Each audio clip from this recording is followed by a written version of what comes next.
صبح ہدایت میں ایک بار پھر حاضر ہیں ناظرین، اور اگلے جو سیگمنٹ ہے ان کی طرف بڑھتے ہیں، اور نیکسٹ سیگمنٹ ہے چھوٹا عمل عظیم ثواب۔ جی چھوٹا عمل عظیم ثواب۔ ناظرین اس سیگمنٹ میں آپ کو بتاؤں گی زیارت عاشورہ کی نماز جو ہے اور زیارت عاشورہ پڑھنے کا طریقہ اور اس کی فضیلت کیا ہے۔ زیارت عاشورہ روز عاشورہ پڑھی جاتی ہے، عاشورے کے دن پڑھی جاتی ہے، اور عاشورے کے دن اس کے علاوہ بھی آپ پڑھ سکتے ہیں۔ حضرت امام جعفر صادق علیہ السلام فرماتے ہیں کہ اس زیارت اور دعا کا پڑھنا اپنا شیوا بنا لو۔ یہ نماز تقریباً آپ کو ریگولر بیسس پہ پڑھنی چاہیے، اور اگر ریگولر نہیں پڑھ سکتے تو پھر وہی بات ہے کم سے کم ہفتے میں ایک دن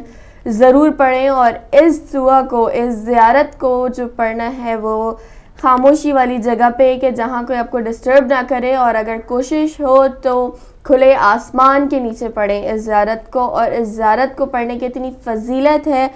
اور الحمدللہ میں نے بھی یہ پڑھی ہے، اور میں آپ کو بتاؤں گی اس کے بعد کہ کتنی جلدی اس کی دعائیں اگر دل سے مانگی جائے تو بہت جلدی قبول ہوتی ہے۔ اور یہاں پہ اللہ تعالیٰ اپنی ذات مقدس کی قسم کھائی ہے کہ جو شخص یہ زیارت پڑھ کے روضہ امام حسین علیہ السلام کی زیارت کرے دور یا نزدیک سے، پھر یہی دعا پڑھے تو میں اس کی زیارت قبول قرار دوں گا۔ اور اگر یہ زیارت پڑھی جائے ریگولر بیسس پہ تو آپ خود دیکھیں گے کہ آپ کو کس طرح سے آپ کی مشکلیں اور کام آسان ہوں گے، حل ہوں گے، کہ آپ کو خود پتہ نہیں چلے گا، کہ آپ خود یہ سمجھیں گے کہ یہ معجزہ ہوا ہے، ایک معجزانہ طور پہ ہوا ہے۔ اور اس کو پڑھنے کا طریقہ یہ ہے بالکل نماز فجر کی طرح 2 رکعت اس کی نماز پڑھ لیں، کہ میں زیارت عاشورہ پڑھتی ہوں، پڑھتا ہوں قربتاً اللہ۔ 2 رکعت نماز پڑھنے کے بعد آپ کو زیارت عاشورہ پڑھنی ہے، اور اگر کوئی مسئلہ ہے، کسی آپ پرابلم میں الجھے ہوئے ہیں، تو آپ صرف اس کی نیت کریں کہ میں اس نیت سے زیارت عاشورہ پڑھتی ہوں یا پڑھتا ہوں قربتاً اللہ۔ اور جب آپ پڑھ رہے ہوں تو اس کی عربی بھی پڑھیں، اور جو اس کا ترجمہ ہے، کچھ عربی کچھ ترجمہ ہے، اس طرح کر کے پڑھیں۔ اور جب آپ پڑھ رہے ہوں تو آپ کی آنکھوں سے آنسو جاری ہوں، جب آپ پڑھ رہے ہوں تو آپ کی آنکھوں سے آنسو جاری ہوں، تو جو آپ کی دعا ہے جو دل سے نکلتی ہے نا، جب انسان مانگتا ہے جو دل سے نکلی ہوئی دعا ہوتی ہے وہ ضرور پوری ہوتی ہے۔ گڑ گڑا کے جو ہے وہ مانگیں، ضرور انشاءاللہ پوری ہوگی۔ یہاں پہ میں آپ کو اپنا پرسنل ایک چھوٹا سا واقعہ بتاتی چلوں کہ میں جب پاکستان سے یہاں آ رہی تھی تو میرا ویزا پروسیس تھا، اور ویزا کچھ ڈیلے ہو رہا تھا، تو حالانکہ زیادہ ٹائم نہیں ہوا تھا، مجھے 1.5-2 مہینے ہی ہوئے تھے، تو میں نے زیارت عاشورہ پڑھنا شروع کی۔ اس سے پہلے بھی میں کافی ریگولر پڑھتی تھی یہ زیارت عاشورہ، تو میں نے جب ایک مخصوص چیز کے لیے پڑھنا شروع کی، اپنے ویزے پروسیس کے لیے پڑھنا شروع کی، تو میں نے 10 دن کی نیت سے پڑھی تھی۔ جب میں نے پہلے دن پڑھی نا اس کو، تو میں نے یہ نیت کی کہ میں 10 دن ریگولر پڑھوں گی، اور اس نیت میں یہی دعا کرتی ہوں کہ مولا میں 10 دن پڑھوں گی، اور 10 دن کے اندر اندر میرا ویزا، میرا پاسپورٹ آ جائے۔ تو آپ یقین نہیں کریں گے کہ جب 5 دن ہو گئے تھے نا، 6واں دن تھا، 5 دن، جب 5ویں دن میں نے یہ زیارت عاشورہ پڑھی تو رات میں مجھے خواب آیا کہ 6واں دن ہے اور کوئی جیسے میرا 6 دن پاسپورٹ مل جائے گا۔ اور واقعی یہ تھا کہ جب میں 6 دن 6 days پہ میں نے یہ زیارت عاشورہ پڑھ کے میں فارغ ہوئی ہوں کہ مجھے ایمبیسی سے کال آ گئی تھی کہ آپ اپنا پاسپورٹ لے جائیں۔ تو اس کی اتنی فضیلت ہے، اگر دل سے مانگی جائے یہ، اگر دعا جو ہے دل سے مانگی جائے زیارت عاشورہ پڑھنے کے بعد تو یہ ضرور پوری ہوتی ہے، اور زیادہ ٹائم نہیں لگتا اس میں، صرف 2 رکعت نماز ہے، اس کے بعد آپ کو جو ہے وہ زیارت عاشورہ پڑھنی ہے۔ جب زیارت عاشورہ سے فارغ ہو جائے تو اس کے بعد 2 رکعت نماز زیارت امام حسین پڑھنی ہے، اور اس کے بعد اگر آپ کے پاس ٹائم ہے تو دعائے علقمہ اسی کے ساتھ ہوتی ہے، جہاں زیارت عاشورہ ملے گی اس کے بعد آپ کو دعائے علقمہ بھی ملے گی۔ تو اگر آپ کے پاس اتنا ٹائم ہے تو آپ دعائے علقمہ بھی پڑھ سکتے ہیں، اور اگر دعائے علقمہ نہیں پڑھیں تو کوئی مسئلہ نہیں، لیکن زیارت عاشورہ جو ہے وہ لازمی پڑھیں، اور اس کے بعد جو ہے وہ 2 رکعت نماز جو ہے وہ زیارت امام حسین کی پڑھیں۔ اور جو آپ کی دلی حاجات کوئی ایسی ہے کہ جو آپ نہیں پوری ہو رہی، دیکھیں وہی بات ہے، کوشش ہوتی ہے کہ اگر کوئی جس میں آپ کو محنت بھی کرنی ہے، کام بھی، ایک بچوں کے پیپرز ہیں اور آپ وہی بات ہے کہ پیپرز میں محنت نہیں کریں اور دعا مانگتے رہیں تو وہ امپاسبل ہے کہ آپ نے پیپر بلینک چھوڑ دیا اور آپ دعا مانگ رہے ہیں پاس ہو جائیں، تو یہ نہیں ہوتا۔ جہاں آپ کو دعا اور دوا دونوں چاہیے ہوتی ہے، محنت بھی کریں، کوشش بھی کریں، اور جہاں تک دعا کی بات ہے دعا میں بہت تاثیر ہوتی ہے، اگر دل سے مانگی جائے تو وہ ضرور قبول ہوتی ہے۔ اور اگر آپ کوئی ایسی بہت ہی الجھن میں پھنسے ہوئے ہیں اور آپ چاہتے ہیں کہ میں نے اتنی کوششیں کر لی لیکن اللہ تعالیٰ نہیں سن رہا، سنتا وہ ضرور ہے لیکن ہمارے دعا مانگنے کا طریقہ نہیں ہوتا وہ جس طرح ہمیں مانگنی چاہیے، تو زیارت عاشورہ پڑھیں، اپنی نیت سے پڑھیں، 10 دن 20 دن 40 دن جتنے دن پڑھ سکتے ہیں، اور اس کو اپنا شیوا بنا لیں، ایک اپنے فرض نمازوں میں سے سمجھ لیں۔ روزانہ نہیں تو ہفتے میں ایک دن ضرور پڑھیں اور اپنی اس نیت سے پڑھیں جو دعا آپ کو مانگنی ہے، تو وہ انشاءاللہ گڑ گڑا کے جب آپ دعا بھی مانگیں گے تو مولا ضرور سنیں گے اور ضرور پوری ہوگی انشاءاللہ. بہت شکریہ. جی ناظرین، چھوٹا عمل عظیم ثواب کے بعد جو اگلا سیگمنٹ ہے خبروں کا، آج کا اخبار بھی ہے، اور سب سے جو اہم ترین اور تازہ ترین خبر تھی رات کے جو ایک خبر ہے، پشاور ایئرپورٹ پر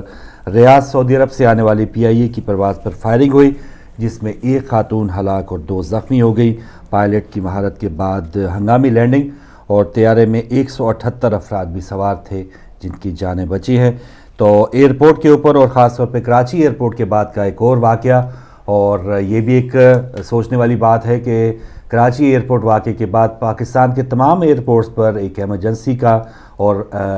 سیکیورٹی ہائی الرٹ کا اعلان کیا گیا تھا، لیکن اس کے بعد پھر پشاور میں اس قسم کا واقعہ ہو جانا ایک بار پھر یہ نشاندہی کرتا ہے کہ بہت سے نقائص جو ہیں اب بھی ہمارے حساس مقامات کی حفاظت کے لیے جو ہونے چاہیے، جو عملی اقدامات، اس میں بہت سی ابھی بھی کمیاں ہیں، نقائص ہیں. تو پشاور کا یہ واقعہ ہوا ہے، اللہ کا شکر ہے کہ اتنی جو تباہی ہے وہ نہیں ہوئی، لیکن جو ایک خاتون شہید ہوئی ہیں، ہلاک ہوئی ہیں، ان کے اہل خانہ کے ساتھ ہماری بھرپور ہمدردیاں ہیں، اور جو 2 افراد زخمی ہیں ان کے لیے دعا ہے کہ اللہ تعالیٰ انہیں جلد سے جلد صحت عطا فرمائے. اور یہ جو واقعہ ہے اس کے بعد 100 سے زائد افراد ارد گرد کے وہاں پر ان کو گرفتار کیا گیا ہے. اگر اسی قسم کی گرفتاریاں ہیں کہ وہ بس میڈیا میں خبر دینے کے لیے کہ بہت زیادہ انتظام کیا جا رہا ہے، پکڑ دھکڑ جاری ہے، تو پھر تو اس کا کوئی فائدہ نہیں ہے. لیکن اگر اس میں واقعی کوئی سچائی ہے اور ایسے گروپ کو گرفتار کیا جاتا ہے کہ ان کا بالکل سیدھا سیدھا تعلق ہے اس تمام اٹیمپٹ پہ، تو بہت اچھی بات ہے کہ فوراً 24 گھنٹے سے پہلے اس قسم کی گرفتاریاں ہوئی ہیں. لیکن ابھی اس وقت سے پہلے ہی کہنا، متعین کر لینا کہ یہ واقعی مجرم ہیں، اس میں ابھی بہت زیادہ دیر ہے، بہت سی تفتیش ہونا باقی ہے. لیکن یہاں پر کراچی واقعے کے بعد جو ہے اس قسم کا ایک اور واقعہ ہو جانا ایئرپورٹ کے اوپر، یہ بہت بڑا ایک نقصان بھی ہے، اور ایک امیج جو ہے کہ پاکستان میں خدا نخواستہ ویسے ہی بین الاقوامی طور پہ کوئی ٹیم نہیں آ رہی یا کوئی ایسا ایونٹ نہیں ہوتا، تو ایسا نہ ہو کہ بین الاقوامی فلائٹس جو ہیں، پچھلے دنوں جو ایمریٹس ایئر لائن کے ساتھ ہوا کہ ان کا جو ایک ریگولر جو فلائٹ ان کی اسلام آباد جانی تھی وہ موڑ کے لاہور پہنچا دی گئی، اور یہاں پر پشاور ایئرپورٹ میں یہ واقعہ ہوا ہے. کراچی کچھ گھنٹوں کے لیے بند رہا اور دہشت گردوں نے جو چاہا وہ کیا. تو اگر ایسے حالات ایئرپورٹس پر بھی ہوں گے تو پھر بہت زیادہ ایک امیج جو پاکستان کا ہے اور سیکیورٹی سے متعلق کوئی بھی ملک یہ نہیں چاہے گا کہ پاکستان کی فضائی حدود میں وہ اپنا طیارہ بھیجے اور اتنے سینکڑوں جو مسافر ہیں ان کی جان کو تھوڑا بھی وہ رسک پہنچائیں. تو اس حوالے سے سوچنا ہوگا پاکستان کی حکومت کو اور صوبائی حکومتوں کو بھی. اور کراچی واقعے پر کل تصدق حسین جیلانی جو چیف جسٹس ہیں اس وقت سپریم کورٹ کے، انہوں نے سوموٹو ایکشن لیا ہے. تو کافی دنوں کے بعد سوموٹو ایکشن لیا ہے، اس پر بہت سی انہوں نے طلبیاں بھی کی ہیں، لیکن بہت سے سوموٹو ایکشن اس سے پہلے افتخار چودھری صاحب کے دور میں ہو چکے ہیں. اور ان کا جو یہ مہینہ چل رہا ہے، اس وقت کے جو چیف جسٹس ہیں ان کا یہ آخری مہینہ ہے، جولائی میں ان کی ریٹائرمنٹ کا وقت آ رہا ہے. تو اس کے بعد جو نئے چیف جسٹس آئیں گے شاید وہی اس کیس کو آگے چلائیں، اور خدا نہ کرے کہ ان کو اور بھی کوئی اس قسم کے حالات سے دو چار ہونا پڑے اور پتہ نہیں کتنے سوموٹو ایکشن وہ لیں. لیکن ایک مطالبہ جو کیا گیا ہے وہ یہی ہے کہ لاہور جو سانحہ تھا اس میں بہت بڑی بڑی جماعتیں، طاہر القادری صاحب، MQM، دیگر جماعتیں بھی یہ مطالبہ کر رہی ہیں کہ لاہور جو ماڈل ٹاؤن سانحہ ہے اس پہ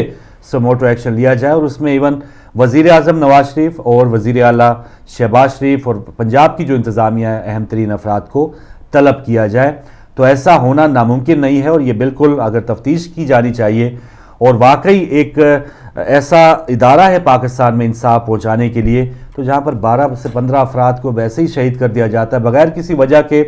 کوئی جو آپریشن ہے وہ بیریئرز کا ہٹانے کی آڑ میں اگر آپ نے کھلی گولیاں چلائی ہیں تو پھر ایک ایسا ادارہ ابھی تک خاموش ہے. تو اگر جیسے الطاف حسین صاحب نے کہا کہ اگر وہ غیر جانبداری اپنی شو کرنا چاہتا ہے وہ ادارہ، تو ان کے پاس یہ ایک اہم موقع ہے کہ عموماً یہی ایک تاثر دیا جاتا ہے کہ نون لیگ یا میاں برادران کے خلاف کوئی بھی مقدمات ہیں، چاہے پچھلے دور میں تھے اور چاہے اب ان کی جو بھی خرابیاں ہیں، اس پر ہماری عدالتیں بالکل خاموش رہتی ہیں. ایک سندھ ہائی کورٹ نے مشرف صاحب کو اجازت دی، ECL سے ان کا نام نکالا، سپریم کورٹ نے وہ اجازت جو ہے وہ معطل کر دی. تو ایسا کون سا کرشمہ ہے؟ اور بے نظیر صاحبہ اس کو ایک چمک کا نام دیا کرتی تھی کہ چمک ہے،